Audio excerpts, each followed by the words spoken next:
이 시간 한번 기도할 때 하나님, 우리 민족 고유의 명절인 추석을 맞이해서 우리가 원근각처에 흩어져 있던 가족들과 또 귀한 교제 시간을 나누게 하심도 감사하고 먼저 감사했으면 좋겠고요.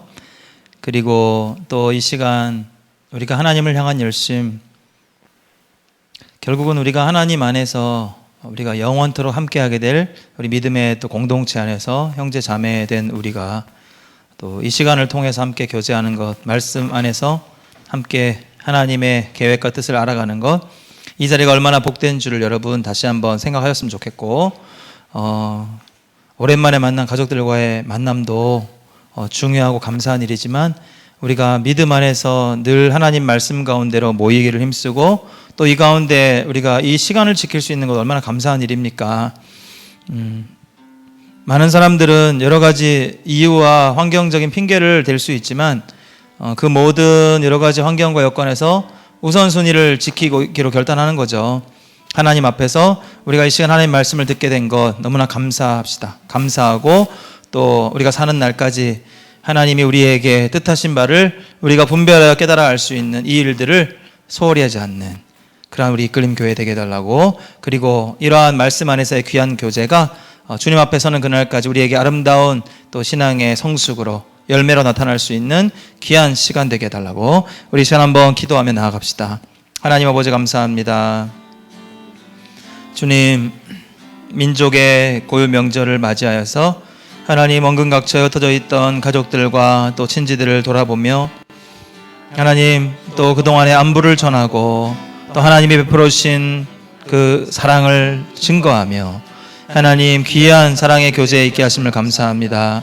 그러나 그것보다 더 중요한 것은 하나님 영원한 믿음의 공동체 안에 우리가 영원한 하나님 나라에서 형제 자매로 하나님 만나고 부르심 받은 우리가 이 하나님 말씀을 대하는 이 자리 가운데 우리가 다시 한번 시간을 기억함으로 또 우선순위를 정함으로 이곳에 함께 모여 하나님 말씀을 들을 수 있는 것, 그리고 감사의 고백할 수 있는 것, 하나님 말씀으로 우리가 하나 될 수 있는 것, 이것이 더 감사하고 큰 은혜인 줄로 믿습니다. 감사합니다. 하나님, 우리 사랑하는 이끌림교회 성도들 이 시간에 함께 모여 하나님의 말씀, 또한 마지막 시대에 대한 또 심판을 앞둔 계시에 대한 말씀, 하나님 우리가 하나님 듣기를 원합니다. 분별하기를 원합니다. 이 시간을 복되게 하시고 우리 마음 가운데 하나님의 뜻을 알아감으로 인한 기쁨 넘치는 이 시간 되게 하여 주시옵소서. 하나님, 우리 성도들의 마음 가운데 정말 하나님 우리가 세상에서 즐길 수 있는 많은 여건들이 있지만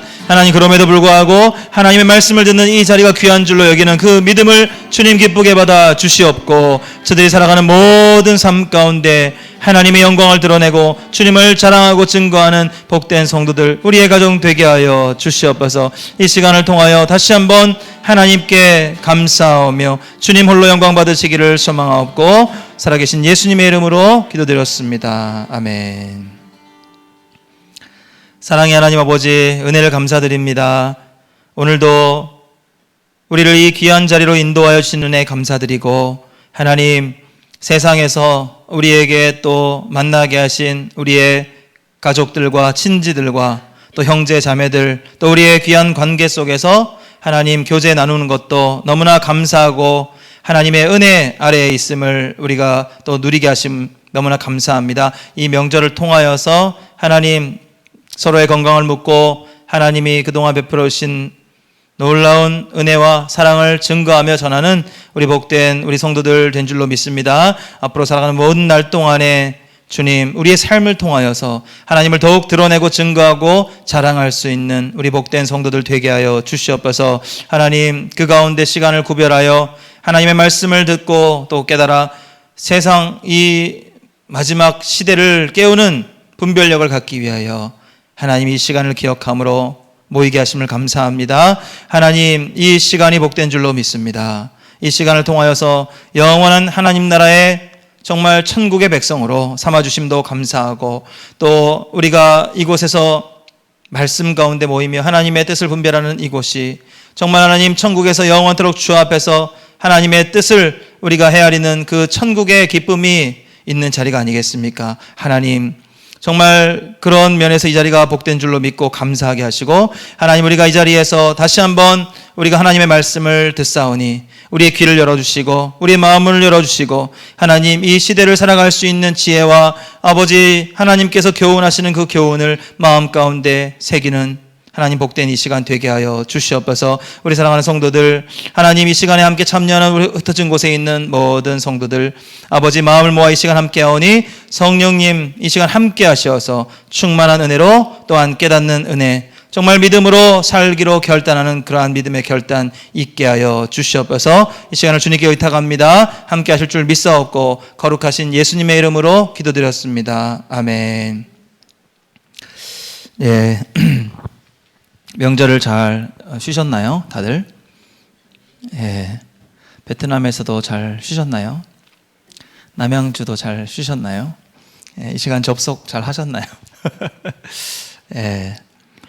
방송으로 이렇게 동시간대에 하나님 말씀을 나눌 수 있는 것도 얼마나 이 시대가 주는 또 이 기술이, 과학 기술이 주는 그런 하나님이 허락하신 범위 안에 있는 복이 아닌가 생각해 봅니다.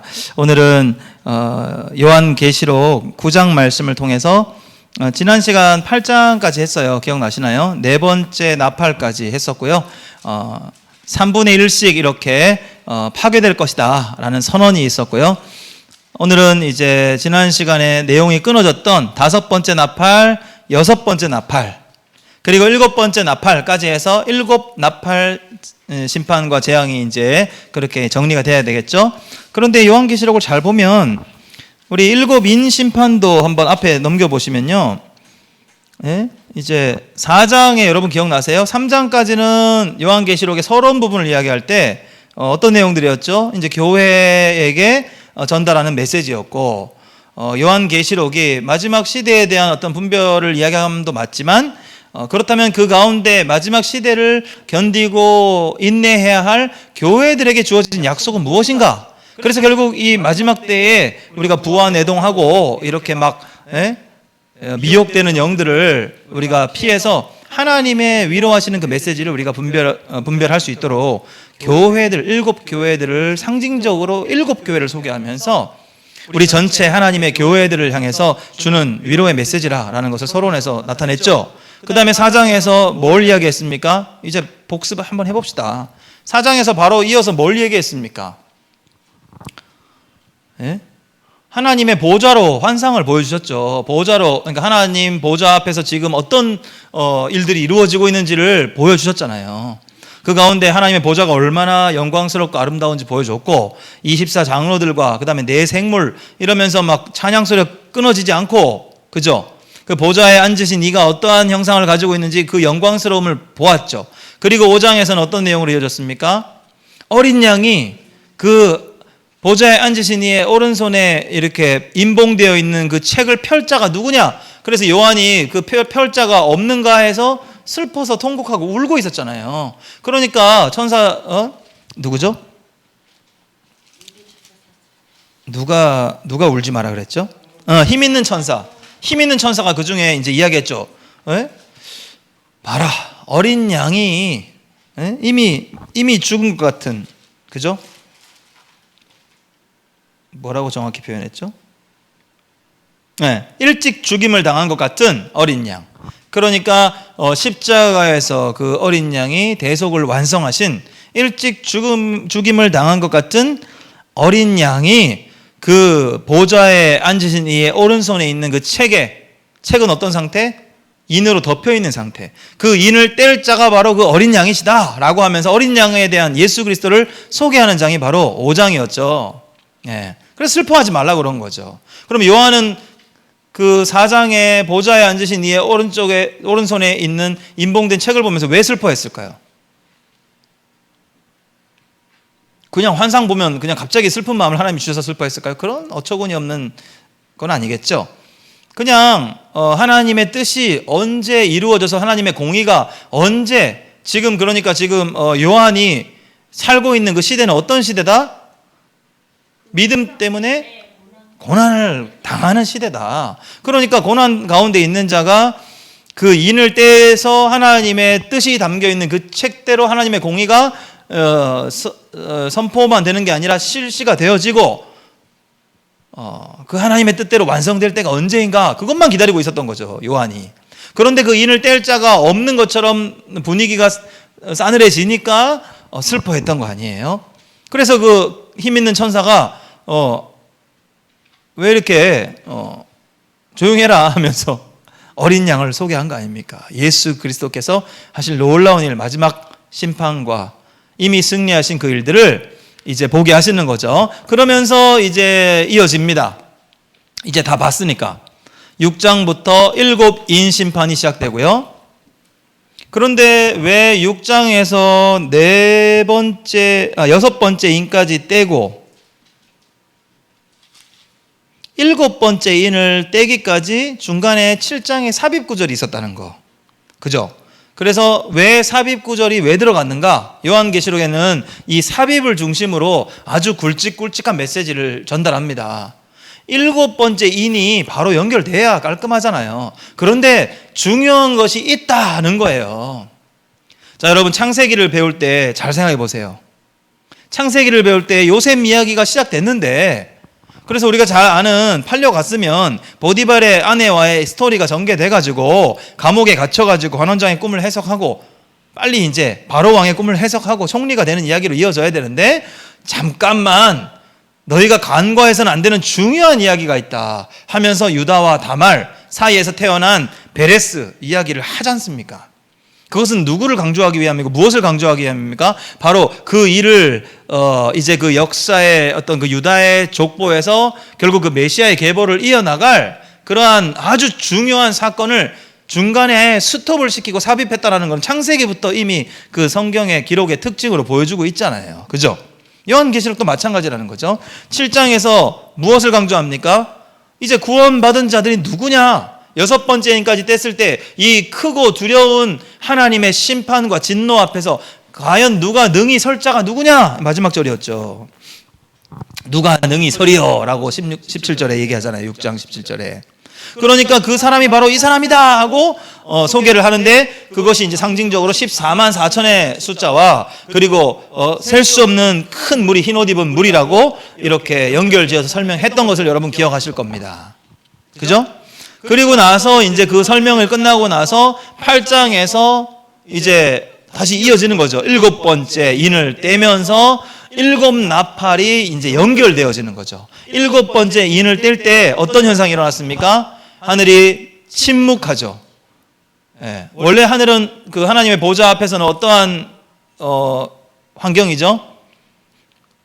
늘 막 큰 물소리처럼 찬양하고 하나님 앞에서 24시간 찬양의 소리, 정말 영광스러운 어떤 그런 소란스러운 게 아니라 정말 그들의 어떤 그 외침으로 하나님께 영광을 돌리는 소리가 날 것이죠. 그런데 한 시즌 동안인가요? 고요한 시간을 두고 하나님 앞에서 무슨 일이 일어났습니까? 하나님의 제단으로 뭔가가 올려졌죠. 우리 결론만 이야기하면 성도의 기도가 올려졌죠. 성도의 기도가 대접에 담겨서 올라갔을 때 그 제단에서부터 다시 천사가 가지고 내려와서 땅에다가 쏟아버렸죠. 그러니까 기도에 대한 응답으로 이제 하나님의 마지막 심판이 시작된다는 것을 7 나팔 재앙으로 조금 더 구체적으로 설명을 하게 된 거죠. 그래서 우리가 그때 그러면은 순서대로냐? 7인이 먼저 끝나고 나면 7 나팔이 시작되고 7 나팔이 끝나면 7 대접이 시작되냐? 이렇게만 볼 것이 아니라 이것을 강조의 표현으로 보자라고 지난주에 한번 생각해 봤습니다.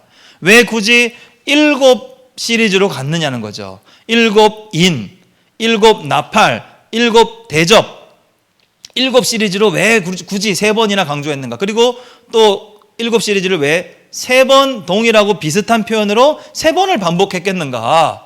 성경에 나오는 가장 완벽한 강조의 숫자를 상징적으로 이야기하자면 단연 창조의 7일 이야기할 수 있겠죠. 그리고 삼위일체 하나님의 온전하신 완전하신 존재 방식인 3이라는 숫자도 이야기할 수 있을 것입니다. 여기서 너무 시험에 들지 마십시오. 성경에 상징적으로 숫자를 이야기한다 해서 그것이 이단스럽지 않습니다, 결코. 왜? 성경에는 늘 반복해서 그러한 어떤 상징적인 숫자로 하나님이 또 사람들을 세우시기도 하고 부르시기도 하고 12지파로 세우신 것도 상징적으로 하나님이 완성형 하나님의 백성을 12지파로 부르시겠다 한들 그것을 우리가 온전한 하나님이 택하신 숫자라고 볼 수 있는 일이지 왜 그것이 문제가 되겠습니까? 그죠?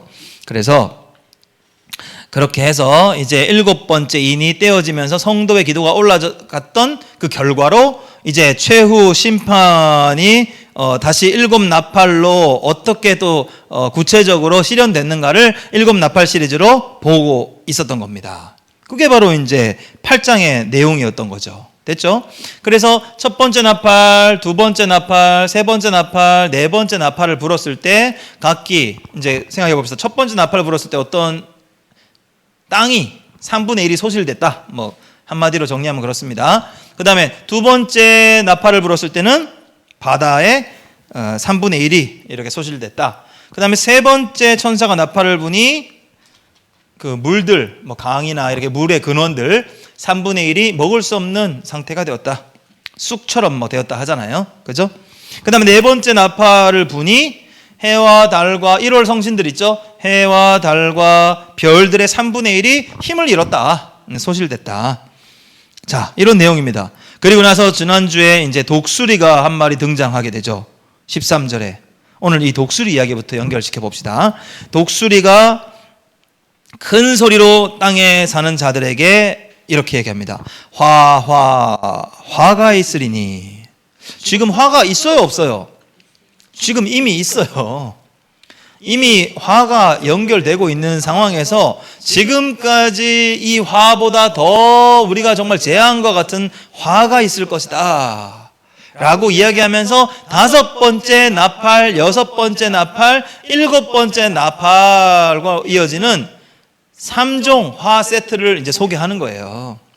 아시겠죠? 그래서 그렇다면 독수리가 왜 날아다니냐는 거죠. 독수리가 이렇게 사람 말을 흉내를 낼 수 있는 동물이라서 독수리가 날아다니는 건가요? 독수리를 상징적으로 우리가 의미를 이해할 수 있어야죠. 그렇잖아요. 그리고 독수리가 날아가면서 얼마나 큰 소리로 얘기하면 온 세계 열방이 다 들을 만큼 화가 있으리로다 라고 외칠 수 있나요? 그렇지 않지 않습니까? 그러니까 이 시대와 역사를 배경으로 독수리가 왜 하필 하나님이 독수리를 상징적인 동물로 이렇게 내세우셨을까? 여러분 독수리 하면 떠오르는 게 있나요?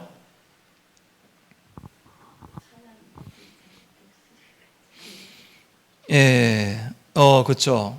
성경에서도 독수리가 날개치며 올라감 같다. 힘있게 날아가는 어떤 짐승을 상징하기도 하고요. 그리고 보좌 앞에 네 생물 중에서도 독수리의 형상이 있었죠. 그죠? 에스겔이 본 생물 중에서도 독수리의 형상이 있었죠. 그것은 그 누구보다 세상을 꿰뚫어 볼 수 있는 힘과 그리고 누구보다 빠르게 이렇게 힘있게 일할 수 있는 어떤 그 능력이 있다. 그것도 맞습니다. 하지만 거기에서 우리가 또 하나의 상징을 확인할 수 있는 것은 그 시대에 교회를 가장 크게 핍박했던 로마 시대의 대표적인 그 군기의 상징이 바로 독수리죠. 예. 로마 그 군기를 한번 보시면은 그 독수리가 이렇게 끝에 달려 있죠. 그러니까 어떤 그 뭐 의미를 굳이 이렇게 무조건 이거다, 이건 로마다 이렇게 볼 것이 아니라 우리가 이제 생각을 해보는 겁니다. 하나님이 왜 독수리라는 짐승을 상징적으로 내세워서 이 땅에 이제 화가 있을 것을 이렇게 선포하게 하셨는가? 그 로마의 통치도 결국은 하나님의 진노의 심판 앞에서는 화를 피할 수 없는 대상일 것이고 그들이 그렇게 신뢰하고 그들이 앞장 세웠던 그 독수리의 힘이 결국은 이 땅에 주어지는 화를 피할 수 없을 것이다. 면하게 도울 수 없을 것이다. 상징적으로 볼 수 있어야 할 것입니다. 자, 이제 남은 세 가지의 화가 남아있다는 거죠. 그러면 연결해서 한번 보겠습니다. 자, 그리고 아까 제가 얘기했지만 7인 심판, 7나팔 심판, 7대접 심판으로 이어지는 내용이 요한계시록 15장, 16장까지 나와요. 그러니까 요한계시록이 본론에서 굵직하게 그 요한계시록의 뼈대를 이루고 있는 게 바로 이 7 심판에 대한 내용만 잘 분석하고 기억하셔도 요한계시록이 22장까지밖에 없는데 16장까지 공부가 끝난다니까요. 예. 그런 어떤 흐름과 맥락을 여러분 이해하시면서 오늘 한번 가봅시다. 나머지 세 가지 화가 도대체 어떤 화가 남은 거냐는 거고, 그리고 일곱 인 심판이 순서대로 끝나고 일곱 나팔이 시작되는 듯 보이긴 하잖아요. 이렇게 우리는 한 장씩 이렇게 넘겨야 되니까 읽다 보면. 그런데 사실상 일곱 인 심판 때 한번 몇 번째 나팔을 불었을 때 땅에 이렇게 4분의 1 정도가 소실됐다라고 얘기하죠. 여섯 번째 나팔인가요? 여섯 번째 인인가요? 한번 찾아볼까요? 6장에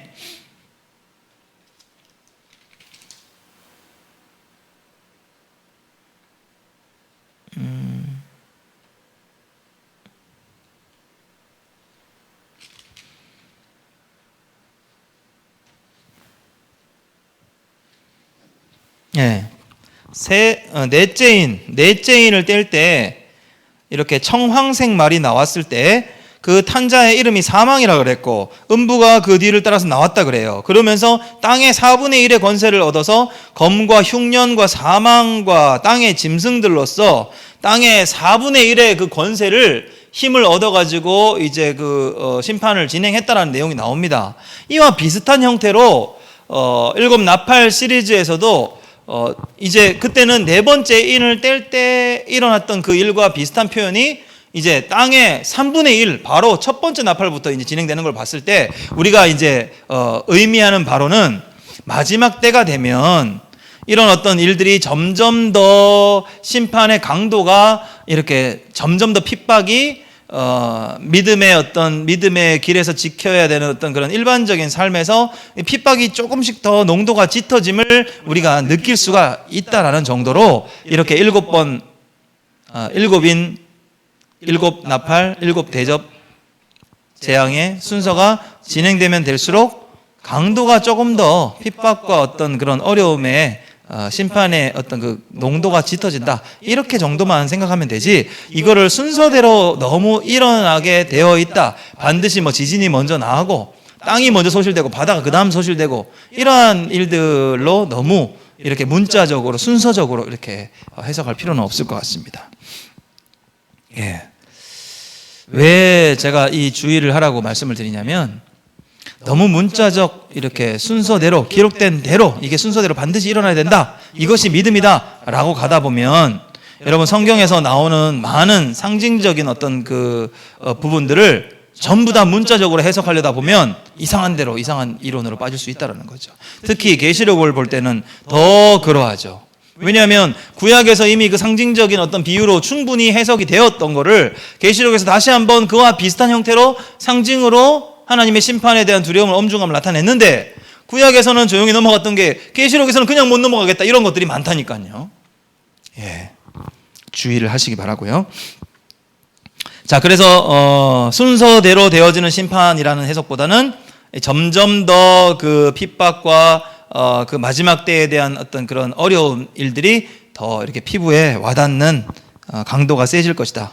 그래서 일곱인 심판 때는 네 번째 인이 떨어졌을 때 4분의 1의 권세를 가지고 이제 어렵게 했다면, 이제 나팔 재앙 시리즈에서는 첫 번째 나팔부터 땅의 3분의 1, 그죠? 4분의 1보다는 3분의 1이 더 농도가 세지 않습니까? 3분의 1이 더 많다는 거 아시죠? 그래서 그렇게 더 점점 더 강도가 세졌다, 이렇게만 이해를 하시면 될 것 같고요.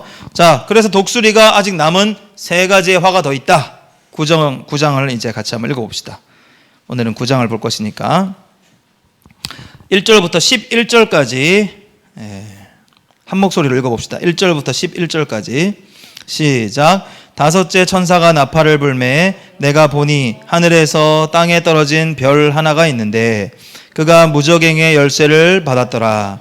그가 무저갱을 여니 그 구멍에서 큰 화덕의 연기 같은 연기가 올라오매 해와 공기가 그 구멍의 연기로 말미암아 어두워지며 또 황충이 연기 가운데로부터 땅 위에 나오매 그들이 땅에 있는 전갈의 권세와 같은 권세를 받았더라. 그들에게 이르시되 땅의 풀이나 푸른 것이나 각종 수목은 해하지 말고 오직 이마에 하나님의 인침을 받지 아니한 사람들만 해하라 하시더라. 그러나 그들을 죽이지는 못하게 하시고 5달 동안 괴롭게만 하게 하시는데 그 괴롭게 함은 전갈이 사람을 쏠 때의 괴롭게 함과 같더라. 그날에는 사람들이 죽기를 구하여도 죽지 못하고 죽고 싶으나 죽음이 그들을 피하리로다. 황충들의 모양은 전쟁을 위하여 준비한 말들 같고 그 머리에 금 같은 관 비슷한 것을 썼으며 그 얼굴은 사람의 얼굴 같고 또 여자의 머리털 같은 머리털이 있고 그 이빨은 사자의 이빨 같으며 또 철 호심경 같은 호심경이 있고 그 날개들의 소리는 병거와 많은 말들이 전쟁터로 달려 들어가는 소리 같으며 또 전갈과 같은 꼬리와 쏘는 살이 있어 그 꼬리에는 5달 동안 사람들을 해하는 권세가 있더라. 그들에게 왕이 있으니 무저갱의 사자라. 히브리어로는 그 이름이 아바돈이요 헬라어로는 그 이름이 아볼루온이더라. 자, 오늘 이 말씀이 여러분 문자적으로 해석하다 보면 이러한 짐승은 존재하지 않을 뿐더러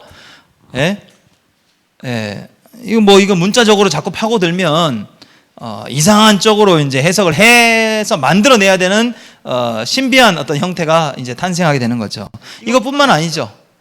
바다에서 올라오는 뭐 짐승도 뭐 고래인지 그것이 뭔지 아니면 공룡인지 이제 이런 쪽으로 치우치게 된다라는 것입니다. 자, 그렇다면 저는 이것이 어떠한 뜻을 내포하고 있는 상징적인 표현인지 여러분과 함께 이제 하나씩 좀 확인해 보기를 원하고요. 5째 천사가 나팔을 불매 이제 계속해서 진행되고 있는데요. 드디어 첫 번째 화가 어떠한 형태로 이루어지는지 구체적으로 이제 나타납니다. 왜냐하면 12절에 보면 첫째 화는 지나갔으나 보라 아직도 이후에 화 둘이 더 남았다 라고 이야기하기 때문에 이제 11절까지 내용이 첫째 화라고 보면 되겠습니다. 자, 그러면 그 이전에 있었던 여러분 내용을 잘 생각하세요.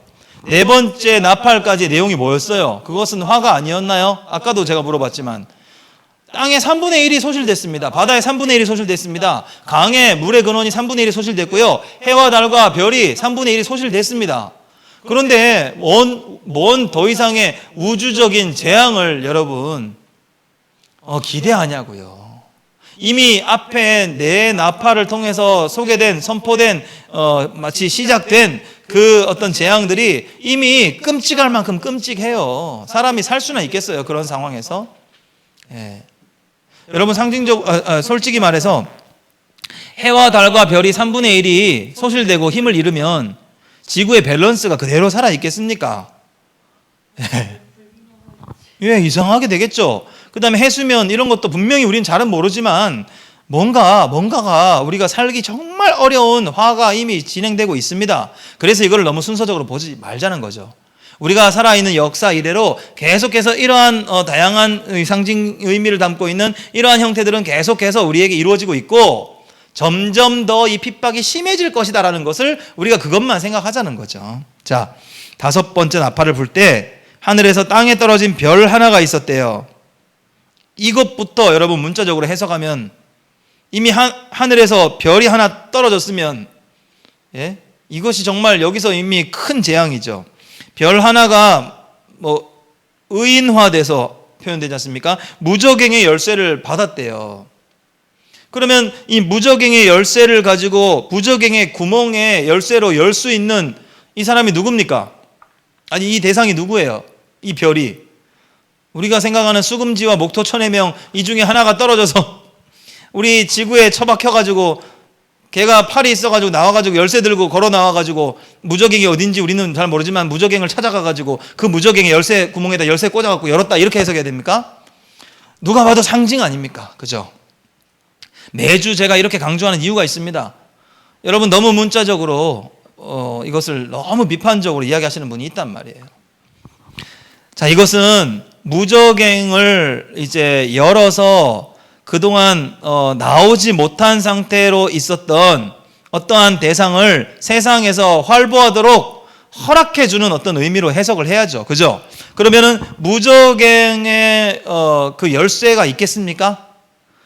하나님이 그냥 허락하면 열리는 거지 거기서 어떤 열쇠로 여러분 그 지금 사단과 이런 그의 귀신들을 잡아놓을 수 있을까요? 그게 상징적인 표현이라는 거죠. 우리 인간이 이해할 수 있는 언어지 않습니까? 맞잖아요. 자, 그래서 하나님이 열쇠의 구멍을 찾아서 열쇠를 열 수 있는 천사를 보낸 거라기보다는 하나님이 그 명령대로 무저갱을 잠시 열어줄 수 있는 권세를 가진 하나님의 사자를 보내셨다, 이렇게 그냥 해석을 하면 될 것 같고요. 그가 열었을 때 뭐가 나왔습니까? 황충이 나왔다 그래요. 황충이. 예. 황충이 나왔대요. 여러분, 황충 뭡니까? 삼국지에 활 잘 쏘시는 그 어르신입니까? 황충이 뭐라 그래요? 우리는 황충을 어떻게 이해하고 계시나요? 예, 벌레 충자 맞죠? 예. 누를 황자. 누런 벌레 뭡니까? 예?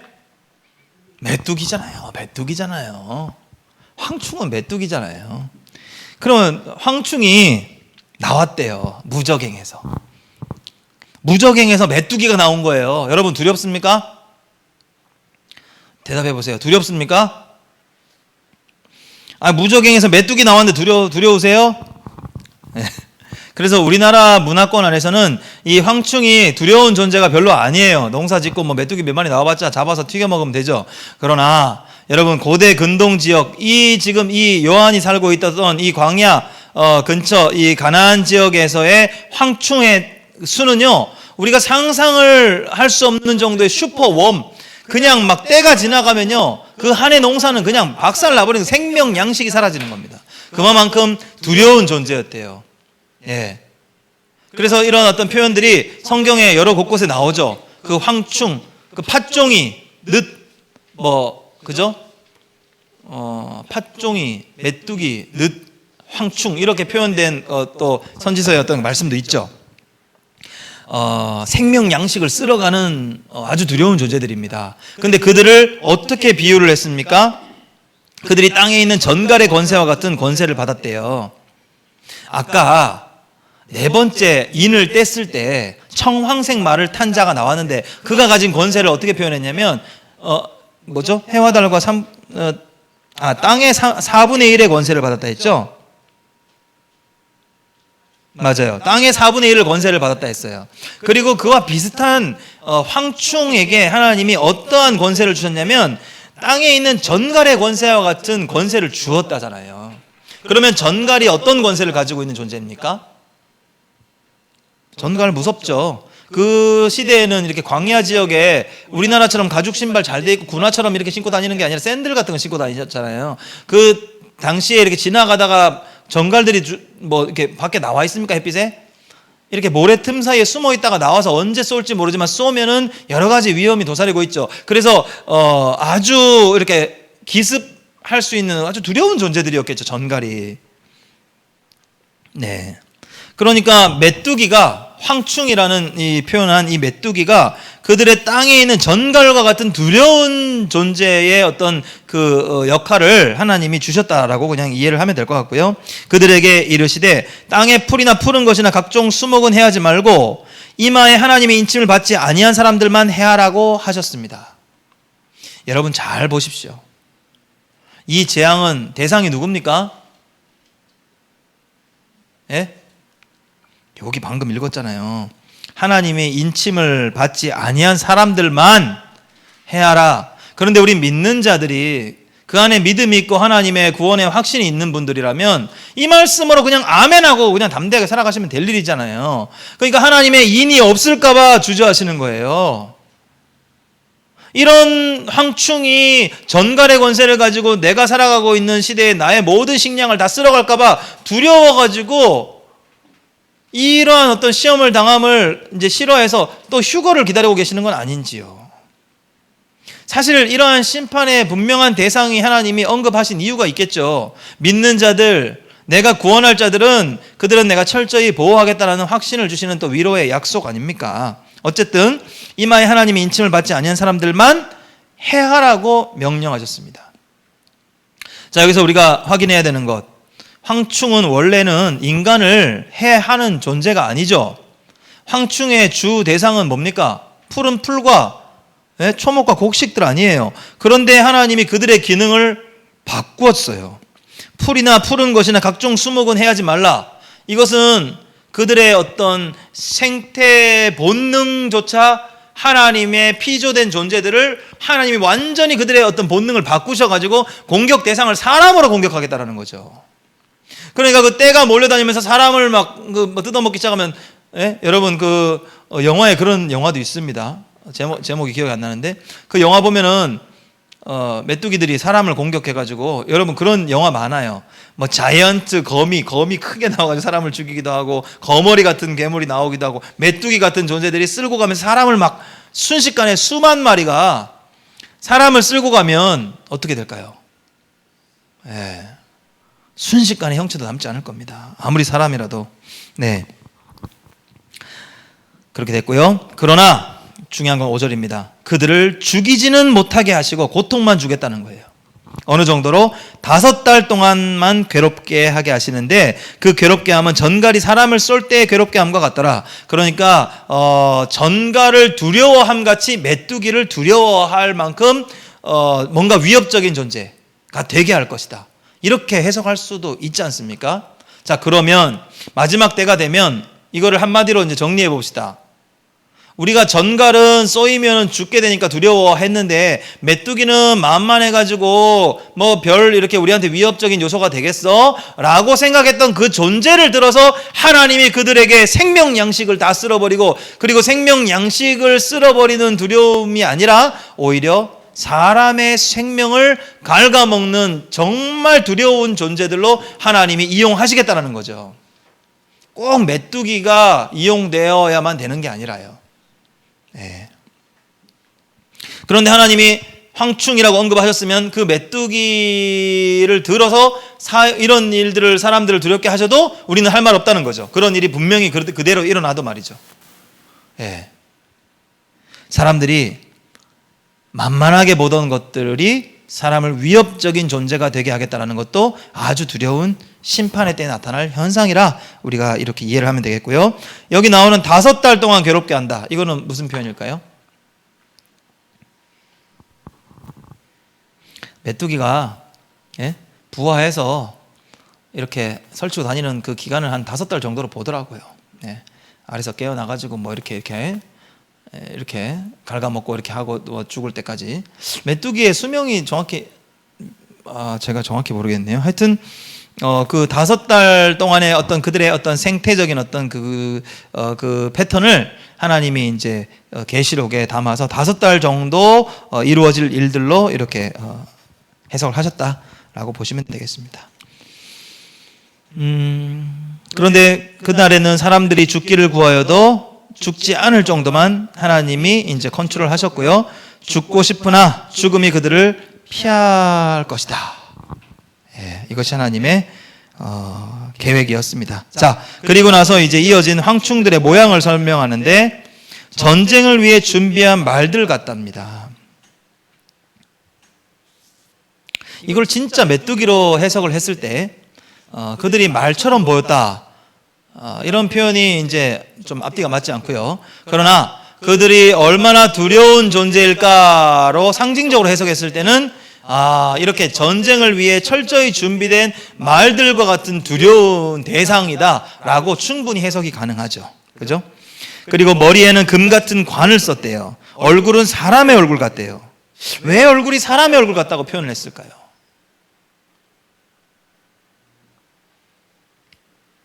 이것이 진짜 뭐 사람의 얼굴 같이 뭐 인면허가 있듯이 인면 메뚜기 황충입니까? 너무 이렇게 문자적으로 이렇게 하실 필요는 없을 것 같고요. 이것이 어떠한 형태로 우리에게 위협적인 요소가 될지를 우리는 상상만 할 뿐인데, 두려운 것은 우리가 만만하게 보았던 그 대상들이 결국 그들의 어떤 자연 생리적인 것들을 역행하면서까지 우리에게 강한 두려움으로 올 수도 있다라는 것을 하나님이 이 피조 세계를 통해서 사람에게 큰 두려움을 주시는데, 그들의 모든 것을 생명 거의 근처까지 파괴하시고 위협하실 텐데, 죽고 싶어도 죽지는 못할 만큼 하실 것이다. 여러분, 여기까지만 해석하는 것이 옳지 않겠습니까? 그리고 여자의 머리털 같은 게 있대요. 그리고 이빨이 사자의 이빨 같아요. 이 두려움을 표현한 건데, 여자의 머리털은 뭘 상징합니까? 미혹하기 쉬운 것들, 그죠? 남성이 여성의 아름다운 머릿결에 미혹되기 좋지 않습니까? 그러니까 이게 메뚜기가 막 머리칼이 예뻐가지고 막 홀리는 뭐 그런 너무 문자적인 해석보다는 그 대상이 마치 이렇게 우리의 어떤 생명을 위협하는 갉아먹는 아주 두려운 정갈과 같은 힘을 가진 권세를 가진 존재들일 텐데 정확히 어떤 대상일지는 모르지만 여자의 머리칼 같은 것이 있고 사람의 얼굴 같은 어떤 그런 우리가 깨닫지 못하는 사이에 우리의 어떤 그 동질감을 형성하고 우리에게 이렇게 찾아올 수도 있다라는 거죠. 그리고 사자의 이빨 같은 마치 정말 두려운 용맹한 우리를 집어 삼킬 만큼 두려운 힘을 가진 그런 존재들일 것이다 생각을 해볼 수 있죠. 그리고 철호심경, 여러분 호심경은 갑옷이잖아요. 가슴을 보호하는 흉갑 같은 거 아닙니까? 그래서 철호심경 같은 호심경을 찾다. 그리고 날개소리, 황충이니까 당연히 날개가 있겠죠. 날아다니니까. 날개소리는 병거와 많은 말들이 전쟁터로 달려나가는 그런 웅장한 소리 같다. 그리고 전갈과 같은 꼬리와 쏘는 살이 있대요. 이미 이것이 메뚜기는 아니죠. 전갈과 같은 꼬리가 있는 메뚜기가 아주 무슨 이상한 이제 우리가 생전 보도 못한 상징적인 판타지에 나오는 어떤 동물들을 우리가 탄생시켜야 되는데 그러면 이미 이것이 황충이 아닌 것이죠. 전갈과 메뚜기인데 얼굴은 사람 얼굴이고 이빨은 사자고 이제 이런 식으로 막 갖다 붙여야 되는 건데 이제 어렵습니다. 이제 어려워집니다. 그래서 그와 같은 우리를 두렵게 하는 힘을 가지고 있는 존재들일 것이다. 마지막 때에 여자의 머릿결처럼 우리를 미혹하게 할 것이고 사자의 이빨처럼 우리를 집어 삼키려고 할 것이고 전갈과 같은 꼬리와 쏘는 살로 우리를 쿡쿡 찌르고 우리를 완전 이제 두렵고 힘들게 만들 것이다. 그리고 황충의 또 표현이기 때문에 5달 동안 사람을 해할 수 있는 권세를 받은 존재들일 것이다. 여러분 이렇게 이해를 하시면 되겠습니다. 그리고 그 황충이라고 표현한 그들에게 왕이 있대요. 그들의 왕은 무저갱의 사자인데요. 히브리어로는 아바돈이요 헬라어는 아볼루온이라고 되어 있습니다. 그들의 왕은 사단을 이야기하죠. 사단을 이렇게 상징하는 단어가 바로 히브리어로는 아바돈이라는 단어를 쓰고 헬라어로는 아볼루온이라고 이렇게 표현을 한답니다. 자, 여러분 이렇게 황충의 재앙에 대해서 첫 번째 화라고 소개를 하고 있어요.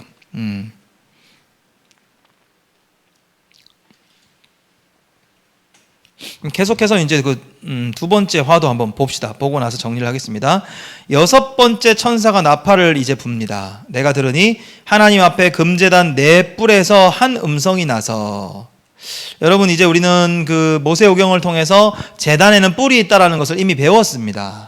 제단 뿔에 피를 바르기도 하고 속죄일에 그 의식을 행했던 것을 기억합니다. 그래서 제단 4뿔이라고 하면 전혀 새로운 형태의 해석이 필요 없습니다. 당연히 제단에는 뿔이 있습니다. 번제단에도 뿔이 있고요. 분향단에도 뿔이 있습니다. 됐죠?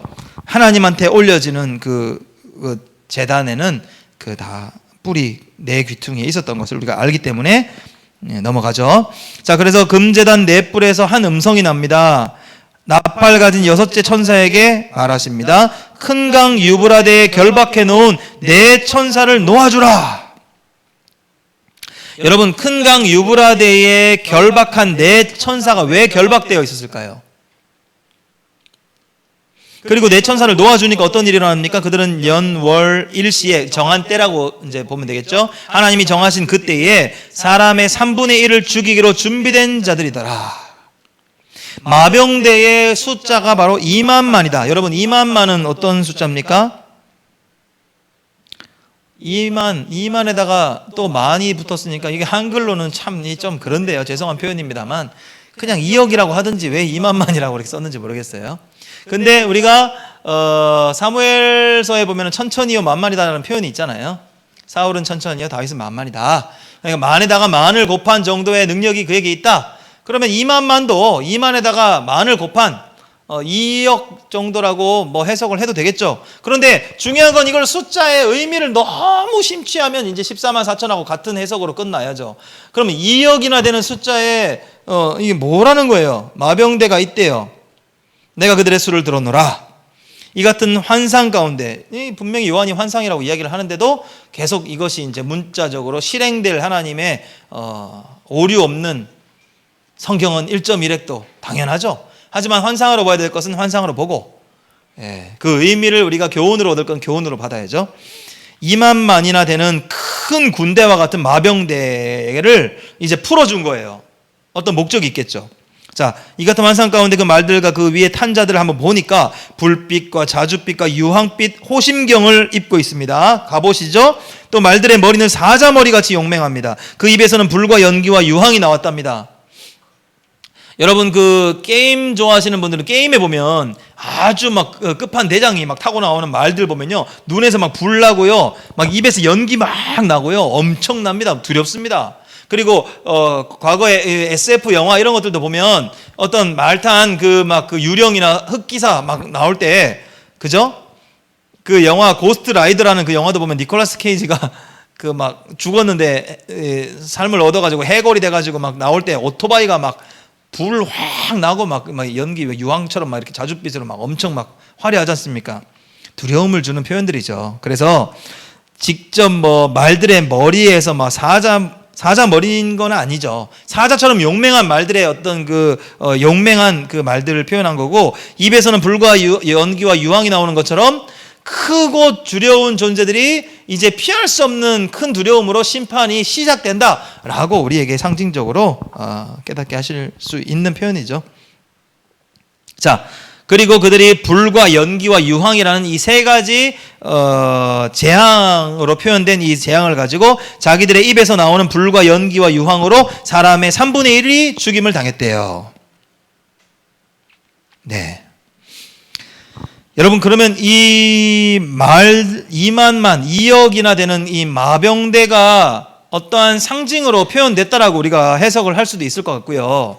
그러면 그 당시에 사람들이 이 말탄 자들에 대한 두려움이 있었기에 요한을 통해서 하나님이 이 마병대 2억 명이나 되는 거대한 군단과 같은 마병대의 숫자가 얼마나 두려운가를 느끼게 하셨겠죠, 상징적으로. 그러면 그 시대에, 로마 시대에 말이죠, 이 당시 로마 시대니까, 로마 시대에 유브라데 강, 큰 강 유브라데 쪽에서 결박되어 있던 네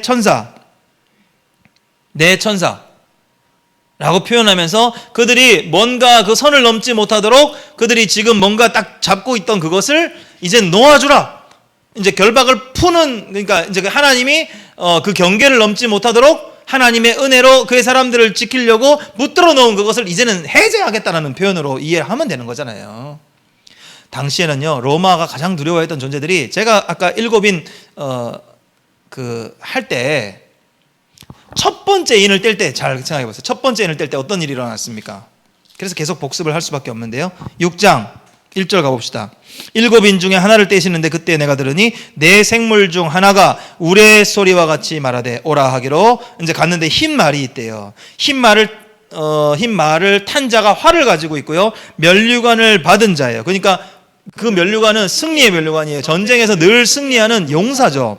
그래서 면류관을 받고 나아가서도 이기고 계속 이기려고 하는 두려움으로 그 하나님의 피할 수 없는 심판이 시작되는 것을 첫 번째 인을 뗄 때 이미 그 두려운 존재들, 그때 제가 한번 이렇게 얘기한 적이 있습니다. 로마인들이 가장 두려워했던 말 타고 활을 쏘는 용맹한 부족이 있었다고. 바로 파르티아인들, 나중에 그 페르시아인들이죠.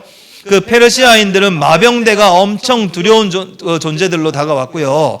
2억 명이나 되는 그 마병대의 숫자가 그 말의 얼굴이 막 사자와 같이 용맹하고, 그들이 막 활로써 얼마나 기동력 있게 사람을 이렇게 죽이고 이렇게 빠지고 하는지 로마에게는 아주 골칫거리였고요. 그 시대에 그 파르티아인들에 대한 두려움을 모르는 사람이 없을 만큼 로마의 접경 동쪽, 그죠? 동쪽이잖아요. 로마의 동쪽이 그 페르시아 파르티아인들의 주 거주지입니다.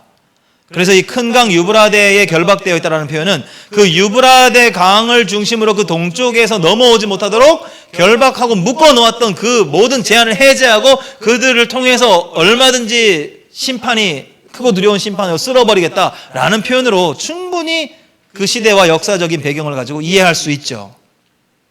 이렇게 이야기하면은 이제 목사들이 정면 승부를 피하는 겁니까? 아니죠. 큰 강 유브라데에 결박되어서 더 이상 넘어오지 않도록 하나님이 은혜로 그들을 보호하고 감쌌던 그 보호를 천사들에게 해제를 명령했을 때 얼마든지 넘어올 수 있죠. 여러분, 우리나라도 하나님이 그러한 은혜로 우리나라의 그 선을 지켜주고 계시는 걸지도 모르지 않습니까? 우리가 교만하여서 끝없이 이렇게 교만하여서 하나님이 하신 일들을 기억하려 하지 않고, 우리가 교만하여서 우리 스스로가 잘된 것인 양 이렇게 계속 우리의 풍요로움이 마치 당연히 우리 것인 양, 처음부터 우리의 것이었는 양, 우리가 하나님께 영광을 돌리지 않고 하나님 앞에 또 세상을 향해서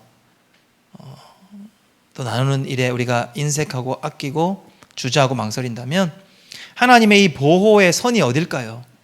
하나님이 우리를 어느 선까지 우리를 보호하고 계실까요? 저는 두렵습니다. 저는 두렵고요. 그 보호의 그 선을 만약에 이 요한계시록에서 큰 강 유브라데의 그 동쪽에서 넘어오지 못하도록 하나님이 막았다고 것을 이제 결박을 풀어준다라는 표현으로 우리가 해석이 가능하다면 오늘날 우리의 삶 또한 안전하지 않을 것이라는 두려운 마음을 가져야 되지 않겠습니까? 자, 그렇게 우리가 충분히 이해할 수 있으리라 믿습니다. 자, 그래서 마병대 수가 2만만이고 그들의 수가 두려울 만큼의 2억이나 되는 큰 숫자죠. 왜? 그 당시에는 2억이라는 군대가 상상도 할 수 없는 숫자입니다. 여러분, 오늘날의 현대전에도 2억이라는 숫자가 몰려올 수 있는 가능한 숫자가 아니지 않습니까? 한 군대가 10만 명이 죽으려 해도 오래 걸리죠.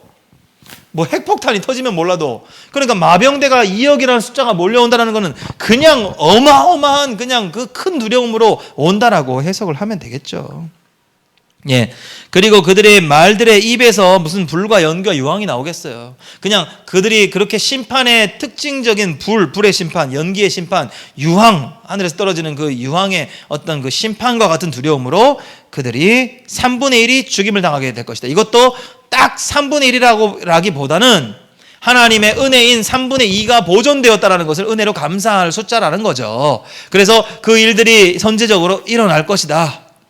예, 그리고 역사 가운데 일어났고요. 로마가 멸망을 당할 때 여러분 어떤 수순으로 멸망당했는지 여러분 기억하십니까? 한번 관심 있는 분들은 찾아보시기 바랍니다. 자, 그리고 이 말들의 힘이 어디에 있다 합니까? 원래 말들의 힘은 어디 있어야 돼요? 말의 힘이 어디 있습니까? 네, 다리 쪽에 있어야죠. 말이 이게 이빨이 튼튼하다고 막 잡아먹고 그러진 않잖아요. 근데 이 말은 지금 힘이 어디에 있습니까? 뱀 같은 꼬리에 있다 그래요. 꼬리에 머리도 달렸대요. 머리에 그 뱀 같은 것으로 꼬리가 막 이렇게 막 사람을 물어 뜯는 것처럼, 그러면 이걸 또 문자적으로 가다 보면 말인데 뱀은 꼬리고 말의 꼬리가 사람을 물어 뜯고 죽여가지고 도구로 죽이고 이래야 되는데 이게 좀 말이 안 되죠. 그래서 상징적으로 해석하다 보면 이 마병대를 움직이고 조장하는 세력들이 누구다? 뱀처럼 상징되어지는 사단의 수하들이다. 사단의 호시탐탐 노렸던 그 일들을 하나님이 이제 더 이상 제한하지 않고 막지 않겠다. 확실히 열어놓아 버리겠다. 그리고 그들이 무자비하게 달라들어서 그들의 어떤 수하들의 어떤 사단의 수하들처럼 아주 지독하게 파괴시킬 것이다 라고 이제 이해할 수 있을 것입니다. 자, 중요한 것은 20절 21절이기도 한데요, 이 재앙에 하나님이 3분의 1이 죽는다 했죠. 3분의 1은 은혜로 아직도 살 수 있는 기회를 주셨다 했죠. 하나님이 기회를 주셨을 때는 다 이유가 있겠죠. 하나님이 왜 3분의 1만 먼저 심판하셨을까요? 3분의 2 가운데 회개하고 돌아올 수 있는 기회를 주시는 거죠. 우리 하나님은 늘 사랑이 많으신 분이잖아요. 그런데 20절에 뭐라고 나옵니까? 이 재앙에 죽지 않고 남은 사람들은 손으로 행한 일을 회개하지 않는데요. 오히려 어떤 일이 일어나냐면 여러 귀신과 보거나 듣거나 다니거나 하지 못하는 그 움직이지도 못한 생명력도 없는 금, 은, 동과 목석의 우상들을 만들어 절한대잖아요. 그리고 살인과 복술과 음행과 도둑질을 회개하지 않는답니다. 그러니까 그들의 눈에는 어떻게 마지막 때에 일어나는 심판의 그 징조들이 어떻게 해석된다? 3분의 2는 아직 안전하다. 그리고 나는 그 3분의 2 가운데 마지막 때까지 나는 나는 나에게 일어나지 않을 일이다. 이렇게 나만 아니면 돼라는 심보로 그들의 죄악된 자리에서 회개가 일어나지 않는다라는 얘기입니다.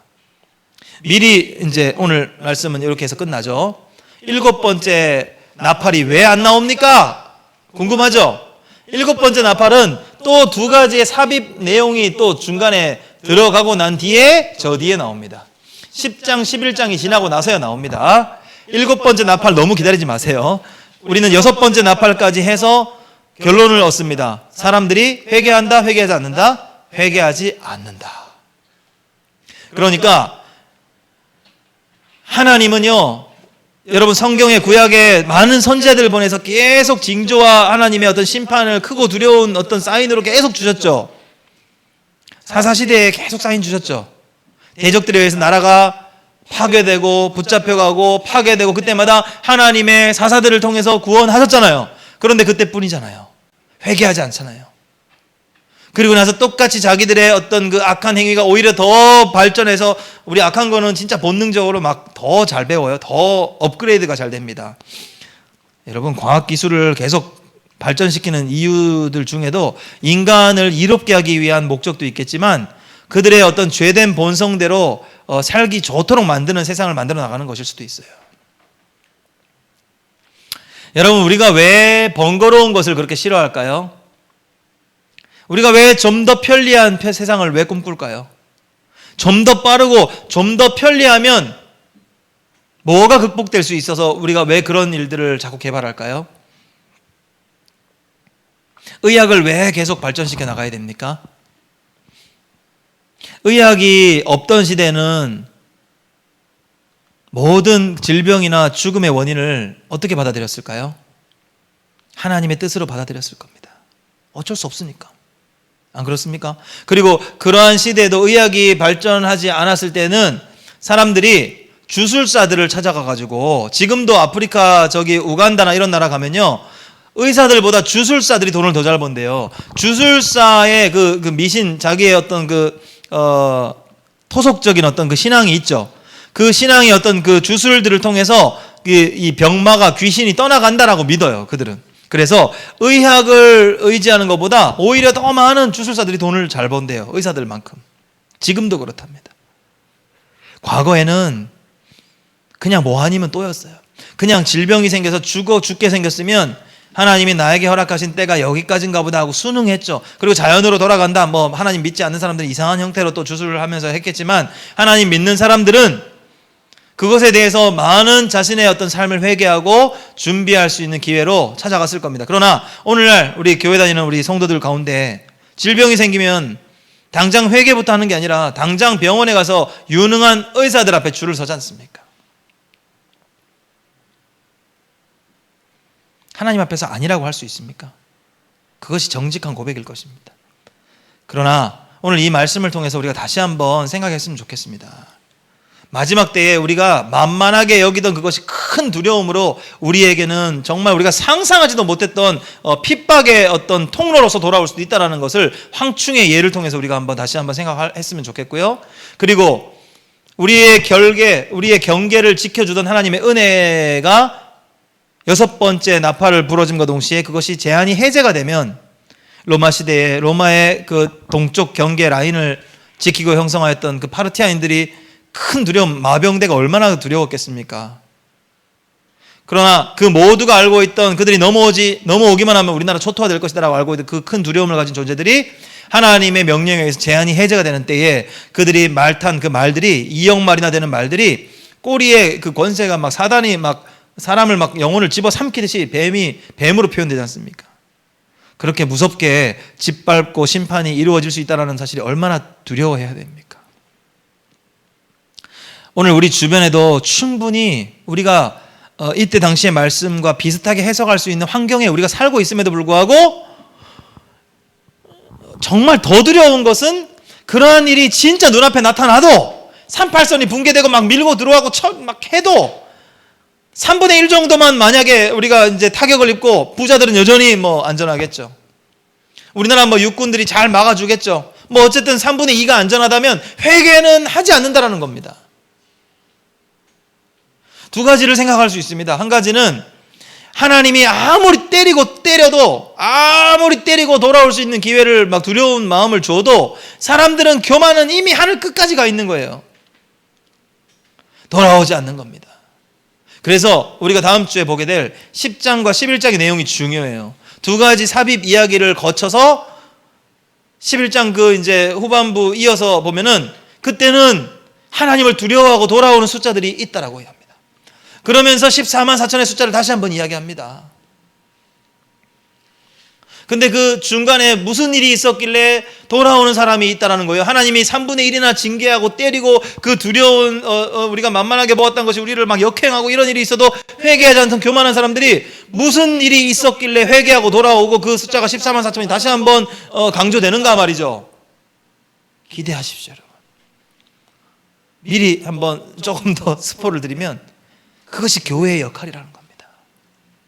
하나님의 심판은 하나님의 그 공의를 실현하기 위해서 어쩔 수 없이 하나님이 심판을 하시겠지만, 그러나 그들의 마음을 돌리는 것은 교회와 순교자들이라는 거예요. 그러면 교회와 순교자들이 어떻게 하면 하나님이 두렵게 때려도 반성 안 하는 사람들을 어떻게 하면 놀릴 수가 있을까요? 지금 우리가 한번 말해봅시다. 자유롭게. 교회와 우리 믿음의 성도들이 어떤 삶을 살아야 그것도 두려워하지 않는 사람들이 하나님을 두려워하고 돌아올 수 있을까요? 어떻게 살면? 지금처럼 살면?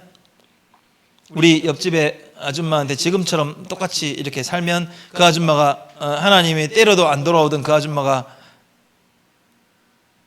내가 지금처럼 살면 돌아오실까요? 그것이 우리에게 주는 메시지가 있다는 겁니다.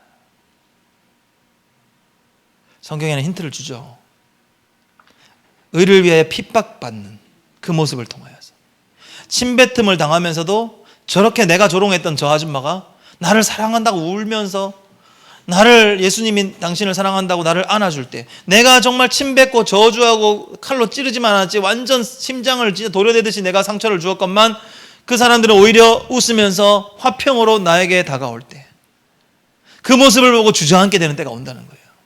그래서 우리가 이 전도의 미련한 방법을 계속 밀어붙여야 되는 이유가 바로 거기에 있는 거예요. 우리 교회들이 당하는 세상에서의 조롱과 핍박을 우리가 우리의 어떤 의로운 이 승리로 감당을 해야 된다는 거예요. 근데 우리가 가면 갈수록 계속 우리 교회들이 세상에서 인정받지 못한다는 이유로 선을 긋지 않습니까? 저들은 어차피 구원받지 못할 자들. 우리의 자녀들을 봐도 다 그렇지 않습니까? 부모가 얼마나 더 희생적으로 믿음의 본을 보여야 우리의 자녀들이 하나님 앞에 두려워하면서 무릎을 꿇겠습니까? 하물며 믿지 않는 세상에 있는 사람들이 우리의 얼마만큼의 우리의 순교적인 우리의 피를 흘려야 우리가 정말 죽어가면서 그들의 발끝을 붙잡고 그들에게 정말 사랑한다라고 고백해야 그들이 하나님을 두려워하고 하나님께로 돌아오는 일들이 일어나겠습니까? 그것이 요한계시록이 교회들에게 주는 메시지입니다. 우리만 휴거받고 우리는 그 고난의 때를 피하고 올라가 버리면 그만이 아니라는 겁니다. 하나님이 교회들에게 원하는 것은 분명히 여러분 5번째 인을 뗄 때 인 심판에서 나왔잖아요.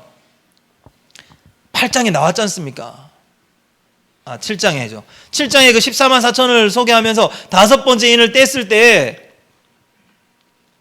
6장이죠. 6장에 분명히 하나님의 재단 아래에서 그 신원하여 그 부르짖는 자들이 있었다라고 하지 않습니까? 그때 하나님이 분명히 알려주셨잖아요. 아직도 흘려야 할 순교자들의 피가 모자라다. 그러니까 조금만 더 인내하자. 그들의 수고로움과 그들의 어떤 순교의 피를 통하여서 돌아올 자들이 예비되었다. 하나님이 그렇게 우리를 보내시기를 원하시는데 우리는 휴거의 때를 기다리고 그런 어떤 큰 두려움의 심판의 때에 저들은 나 몰라라 하고 우리가 어떤 그 두려움을 피하는 어떤 그런 자유 이용권 얻은 것처럼 그런 날을 기대하고 있는 게 하나님의 뜻과 조금은 맞지 않다. 이것은 하나님이 원하시는 뜻이 아니다. 그럼 우리가 어떤 삶을 살아야겠습니까? 스데반과 같은 삶을 살지언정 바울과 같이 감옥에 여러 번 갇히고도 매를 맞고 쫓겨난다 할지언정 땅끝까지 이르러 주의 증인으로 삶을 결단하고 우리에게 주어진 삶의 자리에서 최선을 다해서 사랑하고 아낌없이 우리의 것을 내어주고 순교의 피를 감당하겠다고 하나님 앞에 용기를 달라고 기도하면서 나아가야 되지 않겠습니까? 오늘 이 첫 번째 화 그리고 두 번째 화 어떤 식으로든 우리에게 찾아올 수 있는 마지막 때에 크고 두려운 것임은 분명합니다. 그러나 이것이 어떠한 형태로 우리에게 찾아온다 한들 우리의 신앙의 자리에서 신앙의 본분을 우리가 지킬 수 있는 그것이 더 중요하다. 그리고 이러한 마지막 징조와 큰 두려움의 일들이 일어난다 할지라도 사람은 눈 하나 깜짝하지 않습니다. 회개하지 않습니다. 돌아오지 않아요. 우리가 전도지 한번 나눠줘가지고 올 것 같으면요 너무 쉽죠. 한 영혼을 주께로 돌아오게 하는 일이 그래서 정말 어렵습니다. 우리의 희생적인 노력이 우리의 진짜 끝까지 그 사람이 정말 한평생 나를 거절한다 할지라도 내가 그 사람을 끝까지 포기하지 않고 붙들고 기도하고 찾아가고 사랑하고 배신당하고 그러면서도 웃어주는 거 참 어렵습니다. 그것이 바로 성도의 삶이라는, 그것이 바로 교회의 존재의 목적이라는 거. 그래서 더 우리가 서로 사랑하기를 힘써야 합니다. 우리가 먼저 사랑을 연습해야 나가서 사랑할 수가 있죠. 우리가 서로 용서해야 하는 이유도 바로 그것입니다. 우리가 용서할 줄 알아야 세상에서 성도로서 살아갈 수가 있는 거예요. 우리가 용서도 못하면서 무슨 성도로서 살아갑니까? 우리가 먼저 헌신해야 되는 거예요. 우리가 먼저 희생을 여기서 연습해야 되는 거예요. 하나님 앞에서 희생도 못하는 사람이 어떻게 이웃을 향하여 희생을 하겠습니까? 하나님 앞에 희생하는 훈련부터 해야죠. 하나님 앞에 헌신을 하지도 못하면서 어떻게 내가 알지도 못한 사람한테 헌신해봤자 무슨 의미가 있습니까? 그래서 하나님 앞에서 우리가 먼저 믿음으로 결단해야 된다는 것이죠. 사랑하는 여러분, 오늘 이 말씀으로 정리합시다. 그리고 여러분 계속해서 인심판, 나팔 심판을 통해서 우리가 좀 나타나는 어떤 그 심판의 그 대상들이 마치 출애굽의 10가지 재앙 안에서 좀 비슷하게 패턴이 이렇게 조금은 다르게 순서적으로는 좀 다르지만 황충도 메뚜기가 이미 10재앙 가운데 포함되어 있다는 거 여러분 기억하시죠? 여러분 그러면은 출애굽을 하시기 위해서 하나님이 출애굽이 우리에게 주는 교훈이 뭐였습니까? 구원이었지 않습니까? 하나님이 이 땅에 10가지 재앙을 퍼부었다 해서 그 10가지 재앙의 순서로 꼭 나타나지 않는다 해도 하나님이 그 10가지 재앙이 상징하는 바가 뭐였습니까? 애굽이 그렇게 우상으로 만들어서 섬기던 이 땅에 그 곡식의 신, 풍요의 신 이런 다 그들의 신들을 깨부신 거 아닙니까? 하나님이 우상들을 깨부신 심판이었어요. 그러한 상징이 이미 출애굽기에 나타났다면 그 10가지 재앙의 표현들을 빌려서 요한이 순서만 다르게 다시 한번 마지막 때에 이러한 심판이 있을 거라고 했을 때는 그것이 꼭 메뚜기여야만 되는 것 필요 없어요. 그냥 하나님이 우리가 의지하고 있던 그 모든 것들을 다 깨부시고 박살내고 우리가 음란하도록 그렇게 믿고 따르는 그 우상들을 하나님이 심판하고 믿지 않는 자들에게 하나님이 그들에게 깨달을 수 있는 기회를 주시고 두렵게 한다라는 그런 메시지로 정리하면 될 것이죠. 오늘 말씀을 기억하면서 우리가 한번 기도하는데요. 이 시간 기도합시다. 기도할 때 먼저는 감사해야 돼요. 우리가 기도할 때마다 늘 빼놓지 말고 감사해야 될 이유가 너무 많지 않습니까? 그리고 오늘 말씀에 분명히 하나님이 선을 그어주셨네요. 너무나 감사하죠. 이 큰 화는 누구에게 작정된 화라는 겁니까? 하나님이 출애굽 당시에 그 10가지 재앙을 통해서 어느 대상들을 향해서 10가지 재앙을, 그의 백성들을 향해서 재앙을 하셨습니까? 아니잖아요. 세상을 대표하는 그 애굽을 치시기 위한 하나님의 믿지 않고 하나님을 업신여기는 하나님에 대한 두려움과 경외함을 갖지 않는 그들을 향한 세상을 향한 심판이었다는 것을 우리가 어떤 면에서는 감사합시다. 하나님은 우리를 두렵게 만들어서 우리를 낙심케 하려고 그러한 마지막 때의 심판을 예배해 놓으신 게 아니에요. 그렇다면 우리에게는 이것이 어떠한 메시지입니까? 하나님이 이 극심한 이 고난 중에서도 철저히 이마에 인을 가진 자들을 보호하시겠다라는 위로와 확신과 소망의 말씀 아닙니까? 요한계시록은 더 이상 두려움의 말씀이 아니어야 할 것이에요. 우리가 휴거를 기다리고 피해야 되는 그런 두려운 말씀으로 받아들일 것이 아니라 이러한 중에도 하나님은 그의 백성들을 향해서 얼마나 사랑하시는가, 이것이 우리가 발견돼야 할 그 한 구절이라는 겁니다. 그 많은 말씀들이 우리에게 신비로운 두려움을 조성한다 할지라도 이 한 구절의 말씀 붙들고 우리가 또 용기를 얻고 힘을 얻을 수 있다는 거죠. 하나님은 믿는 자들을 보호하십니다. 그러신 분이시죠. 아말렉이 출애굽 가운데 있는 광야에서 그 연약한 여자와 어린아이들과 그 노인들이 속해 있는 그 연약한 부분을 그렇게 두려운 모습으로 공격하였을 때 그들과 전투했을 때 그들이 무슨 힘이 있었어요? 꽃괭이와 이런 거 농기구밖에 없는 자들이었습니다. 그런데도 모세가 손을 들고 기도했을 때, 아론과 홀이 그 손이 내려오지 않도록 바쳤을 때 하나님의 위대한 승리를 경험케 하셨다는 것을 우리가 기억합시다. 우리가 아무것도 내세울 수 없고 아무 힘도 없는 교회처럼 보입니까, 여러분? 우리에게는 하나님이 함께 하시는 그런 가장 강력한 보호막이 있다는 겁니다. 그리고 우리에게는 기도의 능력이 있다는 것이 얼마나 감사합니까? 더 기도하고 마지막 때에 우리가 세상을 분별하면서 더 기도하고 기도하여서 하나님의 은혜에 감사하고 때마다 그 마지막 징조와 나타나는 일들을 우리가 조금씩 더 강하게 느낄 때마다 우리의 믿음을 더 견고히 세워나가고 그리고 하나님이 원하시는 그 뜻을 기억하고 그 뜻대로 살아가기를 다짐하고 결단하는 거예요. 뭡니까? 순교자들의 흘려야 할 피가 더 필요하다. 그렇다면 우리 모두가 어디 방구석에 숨어가지고 그렇게 기도하는 게 의미가 있겠습니까? 아니요. 세상을 향해서 우리가 주어진 자리에서, 우리 교회가 지켜야 할 자리에서 믿음으로 기도하면서 세상에서는 조롱당을 각오하고 피 흘릴 각오하고 우리의 것을 빼앗길 각오하고 내어줄 것 각오하고, 그러나 그 가운데서 하나님이 예배하신 한 영혼을 주께로 돌아온다고 할 때 우리가 승리의 면류관, 생명의 면류관을 얻게 되는 것입니다. 이러한 교훈을 우리 교회와 우리 성도들에게 주고 계신 말씀입니다. 오늘 이 말씀 기억하면서 먼저 감사하시고 그 극심한 고난 중에서도 우리를 보호하실 것을 우리가 믿는 믿음 아래서 세상을 향해서 하나님이 원하시는 그 뜻대로 우리 교회가 감당해야 될 그 몫을 순종하겠습니다. 우리가 성도의 삶으로 살아내겠습니다. 하나님 믿음 더하여 주십시오. 그렇게 간구하며 이 시간 한번 기도하며 나아갑시다. 하나님 아버지 감사합니다.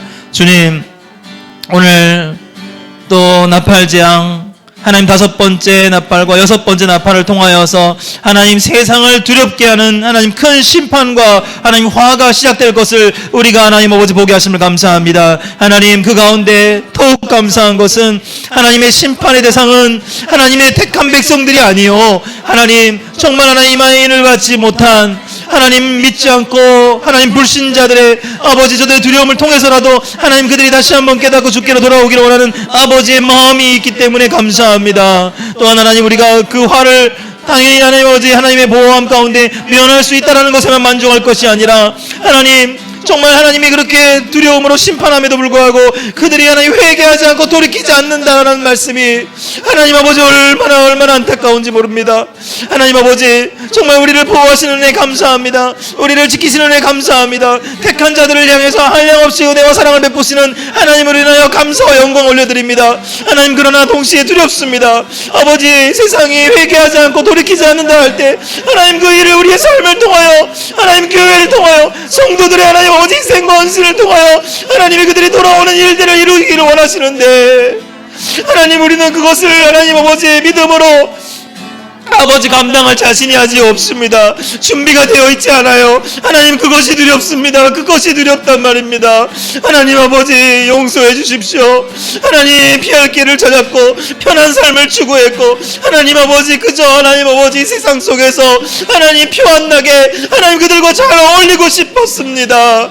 하나님 그러나 하나님 아직도 흘려야 할 순교자의 피가 모자라다라고 하시고 하나님 아버지 그들의 수가 찰 때에 마지막 공의가 이루어지는 하나님 아버지 확신의 때를 우리에게 알려주셨는데 하나님 나만 아니면 돼 라는 심보가 있습니다. 나는 그렇게 살고 싶지 않은 하나님 그러한 믿음의 고백입니다. 하나님 이 정직한 고백이지만 하나님 이것이 하나님 나의 삶의 끝이 될까 두렵습니다.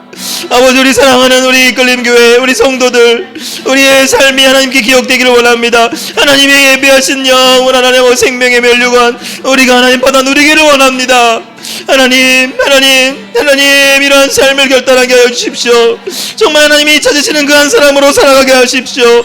하나님이 이 시대에 하나님 분별하고 깨어있는 교회로 하나님 사용하기를 원하실 때 우리 이끌림 교회가 하나님 아버지 하나님 앞에 준비된 교회로 서게 하여 주십시오. 하나님 그래서 하나님 7교회에게 그렇게 말씀하셨습니다. 이기는 자에게 내가 생명의 면류관을 주리라. 하나님 이기는 교회에게 하나님 그것을 하나님 약속하신 것을 기억합니다.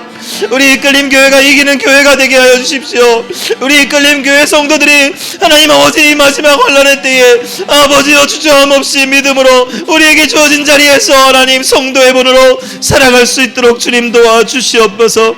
우리의 희생과 우리의 사랑, 우리의 헌신과 우리 하나님 앞에 믿음을 지킴으로 하나님 많은 영혼들이 주님께 회개하고 주님을 두려워하며 돌아오는 놀라운 일들이 일어나게 하여 주시옵소서.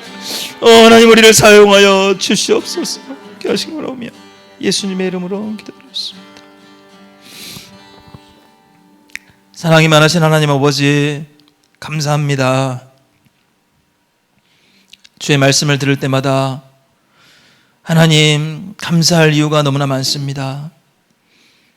하나님 지금까지 우리를 지켜주신 은혜도 감사한데 우리 민족을 기억하셨고 그 가운데 태어나게 하셨고 그 가운데 이렇게 풍요로운 시대를 살게 하신 것 너무나 감사합니다. 하나님 오늘날 코로나가 시작되면서 하나님 우리의 모임을 우리가 폐해야 되고 흩어져야 되고 하나됨을 힘쓰고 싶어도 힘쓸 수 없고 정말 성도들이 점점 더 믿음의 자리에서 이탈하는 현상들이 나타나고 하나님 이러한 때에 우리가 더 믿음을 견고히 해서 하나님 앞에 서야 하는데 마지막 때에 하나님이 주시는 사인으로 알고 우리가 정말 우리 교회로서 잘 감당하고 있는지 우리가 성도로서 우리가 하나님 앞에 바로 서 있는지를 우리가 생각해야 할 이때에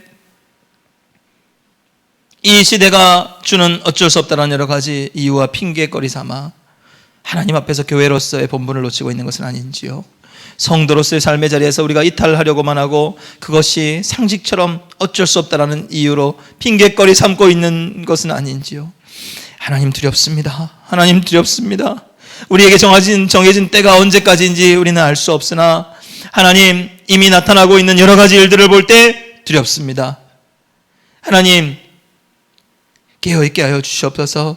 주님 우리 교회에게 원하시는 자리에서 우리 이끌림 교회 세워진 줄로 믿습니다. 하나님 이 자리에서 우리가 핍박과 조롱과 우리가 정말 의를 위하여 핍박을 당한다 할지라도 우리가 지금 당한 이 고난은 아무 고난도 아닌 줄로 생각합니다. 하나님 초대교회의 믿음을 지키기 위하여 사랑을 실천하기 위하여 가난한 자를 돕기 위하여 그들이 어떠한 삶을 살았는지를 다시 한번 하나님 기억합니다. 하나님 우리는 아무것도 내놓지 않았고 우리는 아무것도 헌신하지 않았고 우리는 아무것도 희생하지 않았습니다. 하나님 그저 할 수 있는 정도만 하나님 형식적으로 신앙생활을 해온 것은 아닌지요. 하나님 두렵습니다. 두렵습니다. 그러나 동시에 하나님 감사한 것은 하나님 믿는 자들 또한 믿으려고 몸부림치는 자들 믿음 안에서 하나님의 말씀을 하나님 아버지 깨닫고 그렇게 살려고 몸부림치는 자들 지금은 비록 하나님 우리가 더 연단하고 훈련받아 결국은 승부가 같이 나오겠지만은 하나님 그러한 자들에게 하나님의 은혜가 보호하심이 약속되어 있음을 인하여 감사합니다. 하나님 마지막 때가 되면 점점 더 이러한 징조와 나타나는 일들에 대해서 우리가 더 또 하나님 분별해야 할 텐데 점점 더 둔감해지는 이 세대를 보며 두려움이 사라지고 하나님을 기억하기조차 힘들어하고 피곤해하는 이 세대를 볼 때 하나님 이제 점점 더 두려움의 때가 가까이 옴을 느낍니다. 하나님 이러한 때에 우리 교회와 성도들 우리의 가정과 우리 자녀들을 기억하여 주시옵소서. 저들이 믿음으로 하나님 시대를 분별하는 지혜가 있게 하셔서 성령님 충만하게 깨닫게 하시어서 하나님 오늘 하루의 삶 우리에게 주어진 삶이 얼마나 감사한 이유가 많은지 하나님께 감사와 고백으로 나가게 하시고 또한 믿음으로 우리가 결단해야 할 자리에서 주저함이 없이 하나님 우리가 주어진 이때에 하나님 정말 얼마 남지 않을지 우리는 아무도 알 수 없지만 우리에게 허락하신 이 시간 안에 하나님 우리에게 분부하신 바 믿음의 성도로서의 자리를 지켜내며 교회로서의 하나님 책임을 감당하며 그렇게 쓰임받는 복된 우리 이끌림 교회 우리 모든 성도들 되게 하여 주시옵소서. 하나님 두려워서 피할 것만 찾는 것이 아니라 하나님 두려워서 피하는 자들은 믿지 않는 자들이라 하였습니다. 하나님 심판의 엄중한 대상은 하나님을 두려워하지 않는 자들임을 다시 한번 말씀 가운데 선을 그어주시면 감사합니다. 우리는 은혜 아래 있는 자들임을 믿습니다. 우리는 하나님의 보호하심 가운데 있는 줄로 믿습니다. 이러한 마지막 때에도 담대하게 우리가 주어진 하나님이 원하시는 그 뜻을 결단함으로 세상을 두려워하는 그 두려움보다 하나님, 우리의 영혼과 우리의 육을 멸할 수 있는 하나님을 더욱 두려워함으로 우리가 하나님이 원하시는 기뻐하시는 뜻을 쫓아 순종의 자리에 머물 수 있는 복된 우리 모든 성도들, 우리 교회가 되게 하여 주시옵소서. 믿사옵고 우리 영혼 주님께 의탁하오며 거룩하신 예수님의 이름으로 기도드렸습니다. 아멘. 하늘에 계신 우리 아버지여, 이름이 거룩히 여김을 받으시오며 나라의 임하옵시며 뜻이 하늘에서 이룬 것 같이 땅에서도 이루어지이다. 오늘날 우리에게 일용할 양식을 주옵시고 우리가 우리에게 죄 지은 자를 사하여 준 것 같이 우리 죄를 사하여 주옵시고 우리를 시험에 들게 하지 마옵시고 다만 악에서 구하옵소서. 대개 나라와 권세와 영광이 아버지께 영원히 있사옵나이다. 아멘.